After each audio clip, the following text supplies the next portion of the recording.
Mä oon matkustellut aika paljon 50 vuoden aikana maailmalla siellä sun täällä ja majoittunut tosi paljon hotelleissa, mutta sitten myös Airbnb-asunnoissa. Ja mulla on haasteena ollut semmonen yleensä, että yksityishenkilöiden vuokraamat Airbnb-asunnot on ollut vähän sellaisia kaapit täynnä omia tavaroita, pistetty piiloon kun vuokrataan asuntoa ulospäin, lavuaarit hammastahnatöinässä, vähän sotkusia, ei varmaan kaikki, mutta mun kohdalla on osunut tosi monta semmoista kohdetta. Ja sen takia mä lähdin etsimään sitten jotain muuta vaihtoehtoa, missä mun ei tarvitsisi taas samojen asioiden kanssa taistella. Sijainnin merkitys mulle asuntoa valitessa on oikeastaan vähän riippuvainen autopysäköinnistä.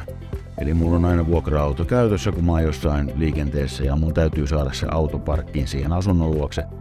Ei niin, että siellä on ehkä paikkoja tai kadulle ehkä saa, vaan mä haluan tietää, että mulla on parkkipaikka olemassa varmasti.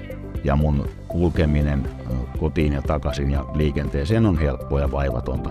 Nämä Spotin vaihtoehdot on ollut mulle hyvin toimivia kokonaisuuksia kaikin puolin. Parasta on ehkä se, että jos on kysymyksiä tai tarvii jotain lisää tai haluaisi vaikka vaihtaa asuntoa, niin semmoinen voi helpostikin järjestyä. Mutta sitten jos on taas yksityisen vuokranantajan kanssa tekemisissä ja jokin asia ei toimikaan omaan makuun, vaikka oletin, että toimisi, niin mun täytyy rakentaa uusi asiakassuhde johonkin yksityiseen uuteen henkilöön ja kaikki lähtee alusta. Mutta nyt Spotin kanssa mä pystyn vaan ottamaan mun yhteyshenkilöön yhteyttä ja hänellä on heti ratkaisu antaa, että hei, miten sitten tällainen vaihtoehto, jos mun tarve vaikka kasvaa isommaksi. Että asiat on siinä mielessä ollut mulle helppoja, että mä oon voinut pistää viestin menemään ja luottaa siihen, että mun ei tarvi muistutella tai pommittaa perään, vaan mä tiedän sen, että se asia on siellä käytännössä hoidossa ja mä saan vastauksen sitten, kun he pystyvät vastaamaan. Mun omat asumiset on usein viikosta kuukauteen tai jopa 2 kuukauteen.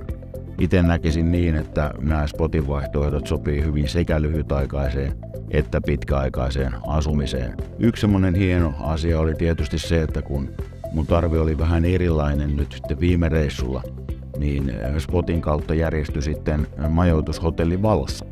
Eli kun nyt sitten olikin tarve saada lähempää keskustaa ja tietyillä eri ominaisuuksilla, muun muassa aamupalalla, niin sitten Spotin kautta hoitui myös tämä hotelli Valosta.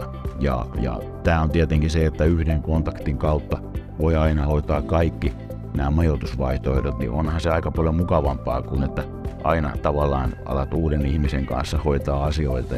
Ja se, että kun aikaisempi kontakti tietää jo mun tarpeet ja mun tavat toimia, niin kyllä se on helpottanut tosi paljon.